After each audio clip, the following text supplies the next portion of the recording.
ਇੰਨੀ ਕੋਟ ਤੇ ਉਤੋਂ ਕੋਟ ਘੁਮਿਆਰ ਕਾਮਲ ਬੱਲੇ ਸਾਈਂ ਜੀ ਉਹ ਕੋ ਕੇ ਚੱਕ ਤੇ ਸੁੱਟਦਾ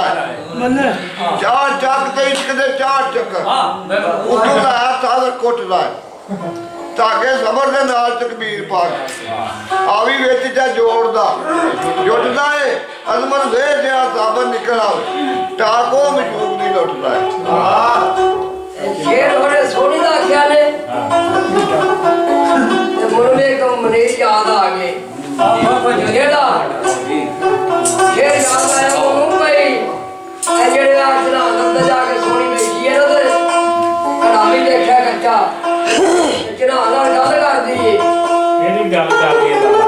ਅਗਰ ਸੋਹਣੀ ਨਦੀ ਜਿਹੜਾ ਨਾਲ ਗੱਲ ਕਰਦੀ ਉਹ ਮੇਰੀ ਗੱਲ ਧਿਆਨ ਵਿੱਚ ਵੱਖਰੀ ਏ ਨਾ ਤਾਂ ਸਭ ਦਰਿਆਵਾਂ ਦੇ ਢੋਲ ਤੱਕੀ ਉਠਾ ਕੇ ਜਨਾ ਦੀ ਵੱਖਰੀ ਸਭ ਮਿੱਟੀਆਂ ਹੋਰ ਫੋਰ ਤੱਕੀ ਵੇ ਮਿੱਟੀ ਵਿੱਚ ਕੋਈ ਰਾਤ ਦੇ ਵੱਖਰੀ ਏ ਕਈ ਲੱਖ ਘੰਬਿਆਰ ਵਿੱਚ ਅਮਰ ਧੀਆਂ ਧੀ ਤੁਲੇ ਘੰਬਿਆਰ ਦੀ ਵੱਖਰੀ ਏ ਤੇ ਚੜ ਕੇ ਲੈ ਤੇ ਲੋਕ ਦਾ ਕੁਰਾਨ ਪੜਨਾ ਅਲੀ ਜੀ ਇਹ ਵੀ ਗੱਲ ਧਿਆਨ ਵਿੱਚ ਵੱਖਰੀ ਏ ਬੰਦਾ ਮਸਾਰਾ ਝਾੜ ਦੀ ਕਰ ਰਾਜਾ ਗੱਲ ਫੇਰ ਫਕੀਰ ਦੀ ਵੱਖਰੀ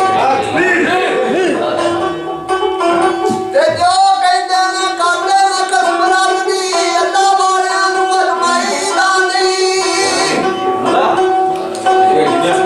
ਉਹ ਸੰਗੇ ਤੇ ਮਾਨੀ ਉੱਤੇ ਬਾ ਮਾਨੀ ਤੂੰ ਬਚ ਜਾਂਦੇ ਦੇਰ ਮਾਈ ਦਾਨੀ ਤੇ ਦੋਵੇਂ ਜਹਾਨ ਦੇ ਵਲੀ ਦੀ ਨਜ਼ਰ ਅੰਦਰ ਕਿਆ ਵਲੀ ਨੂੰ ਦਾਣਾ ਰਾਈ ਦਾਨੀ ਜੋ ਕੁਝ ਮੰਗਣਾ ਹੈ ਮੁਰਸ਼ਿਦ ਦੀ ਮੰਗੇ ਦੀ ਬਦਲ ਮਾਰਿਆ ਉਹਦਾ ਜਾ ਕੇ ਖਾਈ ਜਾਏਗਾ मगर यार काफ करेगा कौन अतबार तेरे ते ਬੱਲੇ ਬਾਬਾ ਜੀ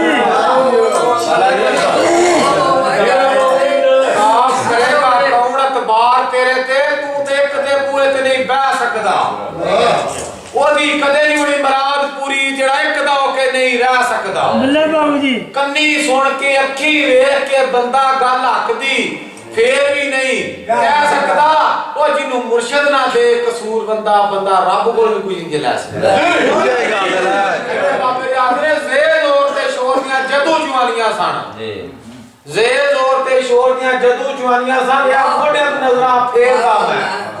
ਉਹ ਰਾਜ ਕਈ ਐਸ਼ ਕੀਤੀ ਜੇ ਆਪਣੇ ਆਪ ਨੂੰ ਹੀ ਸਵਾਰਦਾ ਮੈਂ ਦਿਲੋਂ ਦੇ ਕਿਸੇ ਡਾਢੇ ਨੂੰ ਮਿੱਥਿਆ ਹੀ ਨਹੀਂ ਭਾਵੇਂ ਮਾਲਕ ਸਾਂਭੀ ਗਏ ਦੋ ਚਾਰ ਦਾ ਮੈਂ ਕਸੂਰਵਾਨ ਨੂੰ ਮੱਤਾ ਦੂਜਿਆਂ ਨੂੰ ਜਿੱਦੂ ਰਿਆ ਕਿਸੇ ਨਾ ਉਤਾਰਦਾ ਮੈਂ ਤੇ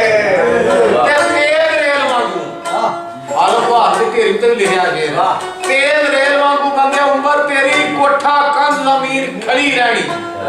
ਅੱਜ ਤੂੰ ਰੱਜ ਕੇ ਸੈਰ ਕਰ ਲੈ ਦਿੱਗੀ ਵਿੱਚ ਤਬੀਲੇ ਦੇ ਤੇਰੀ ਖੜੀ ਰਹਿਣੀ आखिर कार डोर टुट जानी है ना जवानियां दी गुड्डी सदा दी समानी जड़ी रहनी आलमा लख ते जार इलाज करा लै जिंदा कीम दी भी नहीं बड़ी रहनी ਬੱਲੇ ਬਾਬਾ